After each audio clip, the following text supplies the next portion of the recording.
भएको छ गण्डकीको महिमा। उहाँ सुन्दर कवि हुनुहुन्छ, संस्कृत अध्ययन पनि गर्नुभएको रहेछ, वृन्दावन अयोध्या कहाँ बास गरेर। आज गैंडाकोटबाट आउनुभएको छ कविता सुनाउनको लागि। तालीसहित सम्मान गरौँ उहाँलाई। र दीप टेलिभिजनको माध्यमबाट सबै 30 लाख भक्तहरूलाई सुनाउनु पर्यो भनेर बुवाले भन्नुभएको थियो। ल बुवालाई बसालौँ त।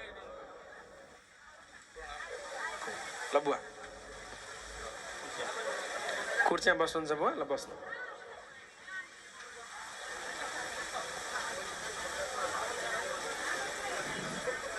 नूतन जलधर रुचये गोप बधूटी दुकुल चौराय तस्मै श्री कृष्णाय नमः संसारमयी रूहस्य बीजाय।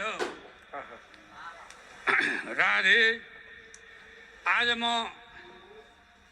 कञ्चन बस्तीमा आएँ। म यसलाई काञ्चन बस्ती भन्छु। काञ्चन भनेको सुन हो, यो सुनौला बस्ती हो। र मेरो नाम माधव प्रसाद भारद्वाज हो। जाने पनि नजाने झैँ, पढे पनि निरक्षर, सबै ठुला मसानो म हुँ निवृत्त शिक्षक। म चाहिँ नि एउटा सेवा निवृत्त शिक्षक हुँ। मेरो घर तनहुङ जिल्ला जमौली नजिकै साँगे फाँटमा हो, पिपलचौर भन्ने ठाउँमा। अहिले गौंडाकोट बस्छु र महाराजजीको प्रेरणाबाट मैले काली गण्डकी भन्ने कविता लेखेको छु। तीर्थ सम्राट देवघाट भन्ने कविता लेखेको छु र 50 वटा कविताको कविता संग्रह अब निकाल्ने छु। महाराजजीको प्रेरणाबाट लेखेको काली गण्डकी कविता मलाई महाराजजीकै अगाडि सुनाउन इच्छा भएको हुनाले लट्ठी टेकेर उत्साह गरेर म गैंडाकोटबाट आएको हुँ। तपाईँ हामी अत्यन्त भाग्यमानी छौँ। महाराजजी जस्ता देवघाटमा बस्ने महाभाग्यशाली हुनुहुन्छ। किन? घर ठुलो भएको हुनाले, धेरै मान्छेले मान्ने भएको हुनाले होइन। तपाईँ हामीको सौभाग्यले हामीले हाम्रो प्राङ्गणमा काली नदी पाएका छौँ। त्यसकारण हामी भाग्यशाली छौँ। के छ त काली गण्डकीको महत्त्व? म काँचो मुखले भन्ने होइन। महाराजजीले आजभन्दा 4 वर्ष अगाडि एउटा पम्फलेटमा काली गण्डकीको महत्त्वको बारेमा पुराणको एउटा श्लोक प्रचार गर्नुभएको थियो। त्यो मैले फेला पारेँ अनि मैले महाराजजीलाई मैले देखेको थिएँ। आज मैले दर्शन पाएँ, तर मैले फोन गरेँ, उठाउनु भयो।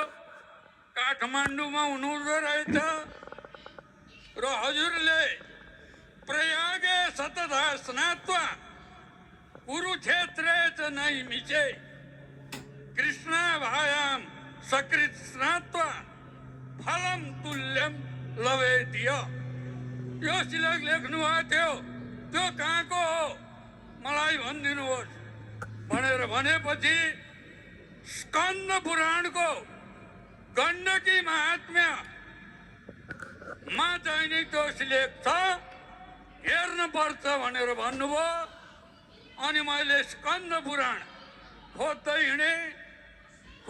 हिँडेपछि मैले चाहिँ नि स्कन्द पुराण फेला पारेँ भागवतमा 18,000 श्लोक छन् भने कंस पुराणमा 88,000 श्लोक। यत्रा किताब त 8वटा हुन्छ। फेला पारे र चाहिँ नि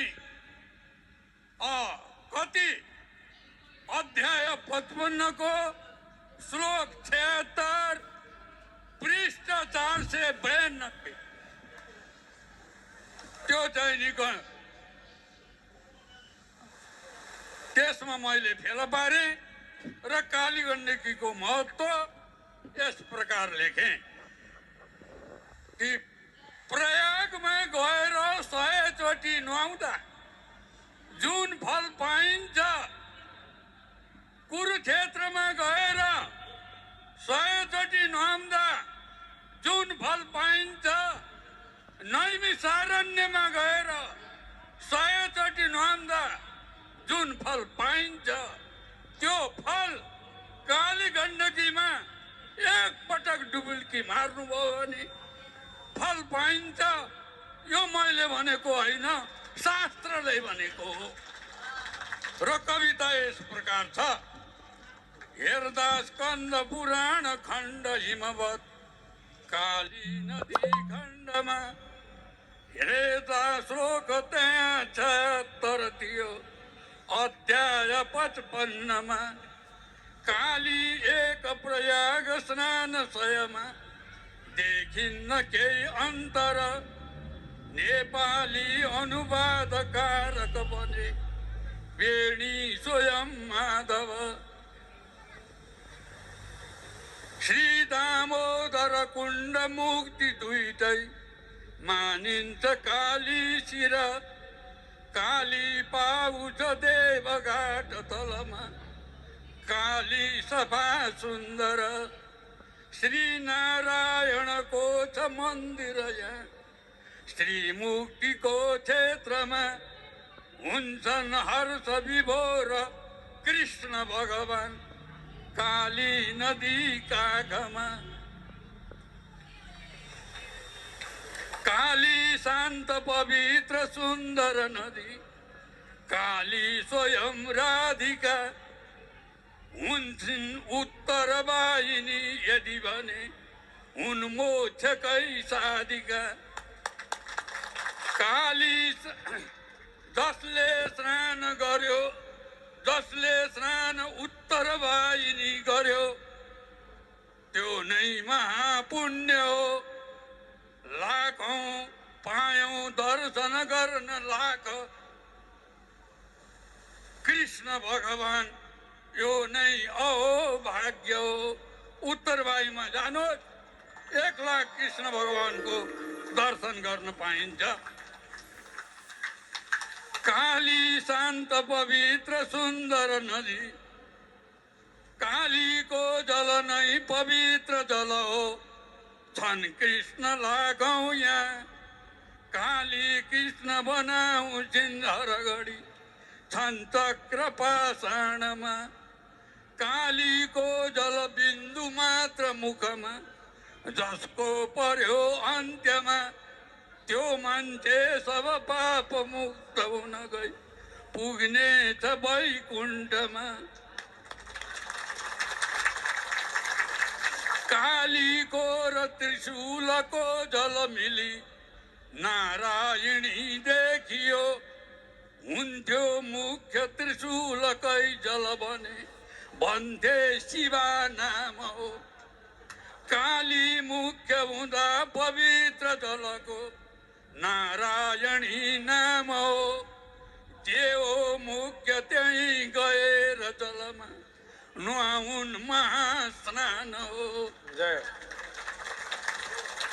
मान्छे तीर्थ प्रयाग गइकन त्यहाँ गर्दा 100औं स्नानले एउटै स्नान समान दिन्छ फल त्यो काली नदी स्नानले जाउन् स्नान निमित्त पर्वहरूमा एकादशी पूर्णिमा औँसीमा सब श्राद्ध तर्पण गरून् काली महान तीर्थमा हाम्रा ती जति चार धामहरू छन् काली दुई धाम हुन् कालीको चिर मुक्ति धाम पहिलो दोस्रो रुरु भन्दछन् देख्छौँ धाम यहाँ पवित्र दुईटा एउटै नदीमा पनि कालीको तुलना हुँदैन अरूमा हुन् मुख्य काली नदी आयो माघ भनी प्रयाग दगुरी जाँदैन काली नदी सालग्राम शिला चिनेन जसले चिन्दैन काली पनि जान्छन् भारतका नदीहरू भने काली उपेक्षा गरी सालग्राम शिला टिपेर उसले फाल्दैछ ढुङ्गा भनी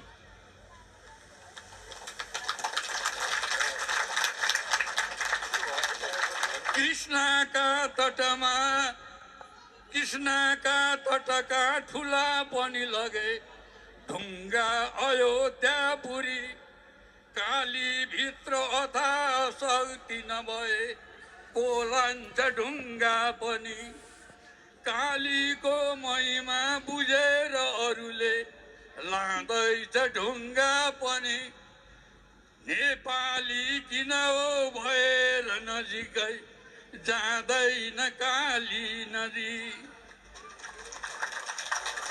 कस्तुरी मृगले सुगन्ध नचिनी खोज्दै डुले झैँ घरी आफै इन्द्र भएर स्वर्गतिरका बातै नजानेसरी आमाले शिशु जन्मने समयको पीडा नजानेसरी नेपाली नरिबेल बानरसरी चिन्दैन काली नदी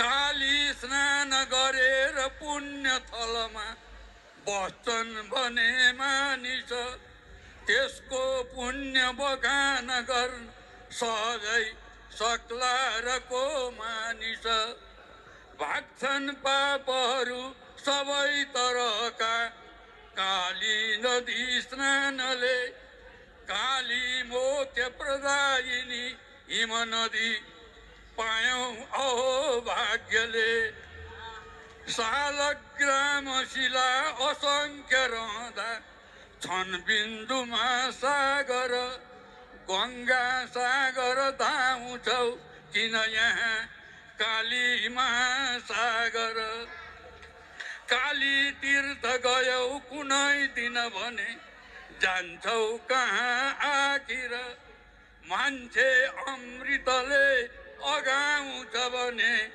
खोज्दैन उसले खिर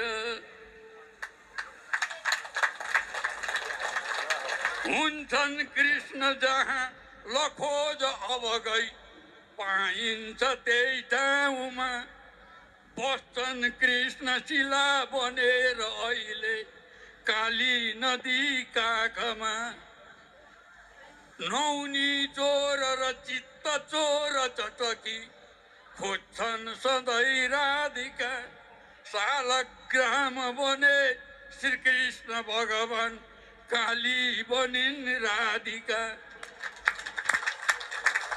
संस्था होस् तर वृद्धको हित गरोस् केही पूज्य संस्था हो यहाँ पत्नी नै मुटु हुन् गृहस्थहरूकी छन् दर्द पत्नी बिना काली नै मुटु हुन् समस्त जनकी हुन् मोक्षकी साधिका काली नै मनोकामना भगवती गोर्खा महाकालिका काली स्नान गर्यो सभक्ति जसले त्यही मुक्त होला यहाँ माछाले पनि नुहाउँछन् दिन दिनै केही हुन्न भक्ति बिना ल्याई अस्तु यहाँ विसर्जन गरे वैकुण्ठ जान्छन् सबै काली बग्न सकुन् स्वतन्त्र रूपले बाधा नहोस् कोही कतै कालीमा अपवर्गको छ क्षमता काली महान गण्डकी हेला तीर्थ हुने हुँदा नजिकमा छन् खिन्न काली पनि कालीको महिमा नबुझेर अहिले मन्दाकिनी गोमती जान्छन् भारतका नदीहरू भने काली उपेक्षा गरी भन्दैछन् शिवकै छ मुख्य महिमा मन्दाकिनीमा पनि जान्थे नुहाउन सुनका ऋषि नै श्री गोमतीमा पनि बहिनी हुन् यमकी भनेर यमुना पुज्दै गरून् तापनि काली मुख्य बनुन् श्रीकृष्ण प्रभुकी राधा स्वयं हुन् भनी भल्लान् भारतको विरोध किन हो जो जान्छ जाँदै रहोस् चिन्दैनन् तर भिल्लले मणि भनी नेपाल काली चिनोस् कृष्णका तटमा प्रत्यक्ष रूपमा श्री कृष्ण देखेपछि तुल्दैछौ प्रतिबिम्ब हेर्न किन हो धेरै विदेशी पुरी काली मोक्ष प्रदायिनी हिमनदी पायौं अहो भाग्यले नेपालीहरू नरक जान नपरोस् भन्दैछ सौभाग्यले पैसा छन् घरभित्र दान नगरे के काम त्यो द्रव्यको काली स्नान गए काली तीर्थ गएर स्नान नगरे के काम सौभाग्यको देउताका पनि मूर्ति छन् जब त्यहाँ काली नदी कैसिला हामीले जति नुहाउँछौँ जल सबै जान्छन् बगेरै त्यहाँ जान्छौँ त्यही जलले नुहाउन भनी काली उपेक्षा गरी कस्तुरी मृग भिल्ल झैँ किन भयौँ काली उपेक्षा गरी धेरैको फल हुन्छ यो मुलुकमा धेरै भनेरै पनि जानै हुन्न विदेश तर्फ नभनौँ जाउन् गए तापनि कालीको महिमा नबिर्स कहिल्यै भन्ने शुभेच्छा गरी कालीको महिमा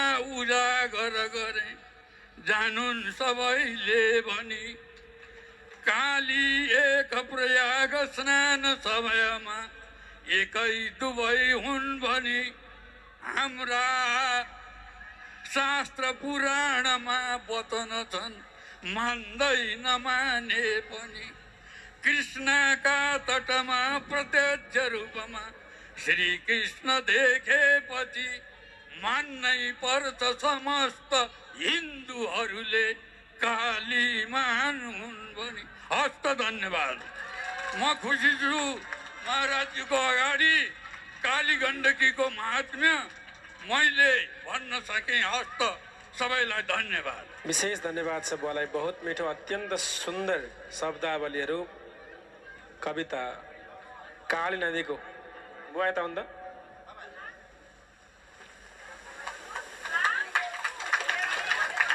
कृष्ण गण्डकीको पावन महिमा गान गर्नुभयो। साह्रै सुन्दर शब्दावलीहरू बुवा, बहुत राम्रो गाउनुभयो। कसरी पुरै याद पनि भएछ बुवालाई त?